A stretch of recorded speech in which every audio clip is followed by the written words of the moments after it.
Doutora Luana, eu vou falar algumas palavras aqui que consta do nosso roteiro. E Vossa Senhoria promete, sob a palavra de honra, nos termos do artigo 203 do Código de Processo Penal, dizer a verdade no que souber lhe for perguntado? Sim, sempre. A partir desse momento, Vossa Excelência está sob o compromisso de dizer a verdade nos termos do artigo 203 do Código de Processo Penal. Vossa Excelência precisa usar os primeiros 15 minutos para falar? Gostaria. Então, fique à vontade. Senador. Muito obrigada. Bom dia a todos. Presidente, vice-presidente, relator, senhoras e senhores senadores. 320 dias. Aliás, mais de 320 dias. Esse seria o tempo que teríamos que ficar quietos para respeitar 1 minuto de silêncio para cada uma das mais de 460 mil mortes pelo Covid-19 no Brasil. Só de ontem para hoje é como se mais de 12 aviões comerciais grandes, lotados, tivessem caído no nosso território. Essa é a razão pela qual eu estou aqui hoje. Para mim, isso é intolerável e toda pessoa deve fazer o que estiver ao seu alcance para impedir essa hecatombe. Vejam, eu não pertenço ao mundo de vocês. Eu não sou um ser da política.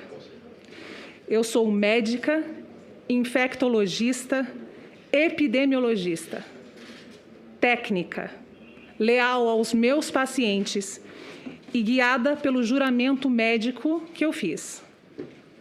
Sou formada pela Universidade Federal do Rio de Janeiro, com residência em infectologia também pela Universidade Federal do Rio de Janeiro. Sou filha de Minerva. Em um programa de mestrado com mais de 100 anos de história, eu fui a primeira pessoa do Brasil a receber a bolsa de estudos mais importante da maior, mais antiga e mais bem ranqueada escola de saúde pública dos Estados Unidos, quiçá do mundo, a Escola de Saúde Pública da Universidade Johns Hopkins, que vocês devem ter ouvido falar bastante durante essa pandemia. Sou consultora em saúde pública global para organizações internacionais, com foco em desenvolver soluções em preparo e resposta de sistemas de saúde regionais e nacionais contra ameaças infecciosas, especialmente em ambientes vulneráveis, com consequente adaptação permanente e fortalecimento dos seus sistemas de saúde. Utilizo os meus conhecimentos e a minha competência para, a partir das evidências científicas existentes, ajudar gestores a identificar e a superar gargalos na obtenção de melhores resultados no combate à pandemia. Atuar sob intensa pressão em ambientes heterogêneos e desafiadores é parte natural do meu trabalho. Quando fui convidada pelo ministro Marcelo Queiroga para uma conversa sobre o combate à pandemia, vim a Brasília para entender em que condições eu poderia ajudar a sua gestão e o meu país. Não tive medo, não vim com ideias pré-concebidas. O meu foco é sempre o resultado final, o bem para a população. E isso deve prevalecer acima de qualquer coisa. E o que o ministro me apresentou foi um projeto sólido, baseado em evidências, de superação desses obstáculos no contexto brasileiro e também a necessidade de alguém técnico e competente para conduzir esse trabalho. Uma secretaria técnica, um desejo antigo seu. A sua apresentação foi consonante aos meus valores, que claramente explicitei a ele. Aceitaria o convite para esta posição, conquanto me fossem garantidas a autonomia necessária e sempre fossem respeitadas a cientificidade e a tecnicidade. Vejam, eu pleiteei autonomia, não insubordinação ou anarquia.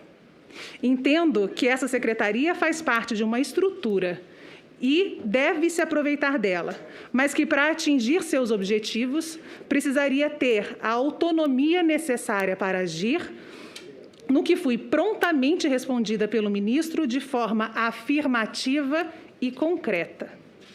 O objetivo da secretaria me foi colocado, portanto, como sendo coordenar os esforços do governo federal relativos à pandemia, o que é extremamente necessário e louvável. Visa também auxiliar na interlocução com estados e municípios, além de concatenar as sociedades científicas nacionais e internacionais no suporte aos esforços brasileiros no combate à Covid-19. Senhoras e senhores, ciência não tem lado. Ciência é bem ou mal feita. Ciência é ferramenta de produção de conhecimento e educação para servir a população, priorizando a vida e a qualidade de vida, sempre como objetivo maior. Esta distância ou oposição entre populações e ciência não existe. A ciência deve ser incentivada, protegida e sempre sobreparar quaisquer disputas. A vivência de uma crise sanitária complexa e gigantesca como a atual exige uma resposta igualmente intrincada, multifatorial, interdependente. Cada uma das estratégias utilizadas deve ter um embasamento sólido, peso, importância. É impossível abrir mão do aprendizado propiciado por outros países e instituições na elaboração da nossa estratégia. Esta é uma corrida contra o tempo e uma pandemia, quase que por definição, nós estamos correndo atrás do vírus. Com esse aproveitamento, passamos de reativos a proativos, damos passos mais largos, ganhamos tempo e perdemos menos vidas. Precisamos aprender com a nossa experiência e também com a dos outros países. E aí, então, adaptarmos estas estratégias, essas condutas com melhores resultados ao nosso cenário socioeconômico, ao que nos é factível, real. Sim, cada país, cada estado, cada cidade, cada profissional de saúde, cada paciente tem autonomia para definir suas políticas de saúde em qualquer nível, individual e populacional.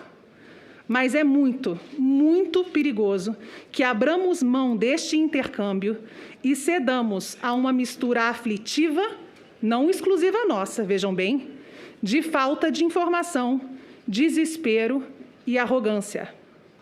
Pode ser letal.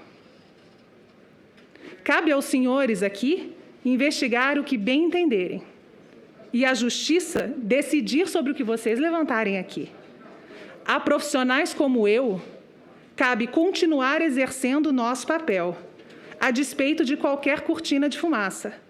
Compreender o passado, analisar profundamente o presente e proativamente desenvolver ferramentas para que melhoremos e agilizemos a nossa resposta à pandemia. E, finalmente, mais do que isso, nos comunicarmos efetivamente com as pessoas sobre saúde pública. Pela primeira vez, esse tema invade a casa das pessoas diuturnamente e de forma acachapante, sem escapatória. É a primeira vez em que a ciência é feita globalmente, com esforços e resultados tão evidentes e sob tamanho escrutínio público. Em meio a tanta dor, esta é uma enorme oportunidade de crescimento da nossa educação e da nossa cidadania. Saúde pública é muito mais que hospitais ou médicos. Saúde pública é educação, é desenvolvimento científico, infraestrutura, economia, cultura, é atenção primária, é parceria com a comunidade, é multiplicação de liderança. A Covid-19, senhores e senhoras, é uma doença ardilosa, mas a pandemia é, acima de tudo, uma crise de confiança.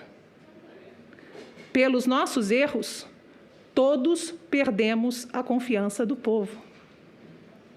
É imperativo que deixemos o que não presta mais de lado e, unidos, busquemos uma solução para o que estamos vivendo. A cada dia que lutamos uns contra os outros, o vírus vence. Senhoras e senhores, eu me recuso a ficar calada 1 minuto além destes 320 dias. Eu fiz e faço a minha parte, assim como muita gente decente nesse país. Gostaria muito que todos nós nos empenhássemos, daqui para frente, a despeito de inclinações pessoais, na luta contra este inimigo em comum.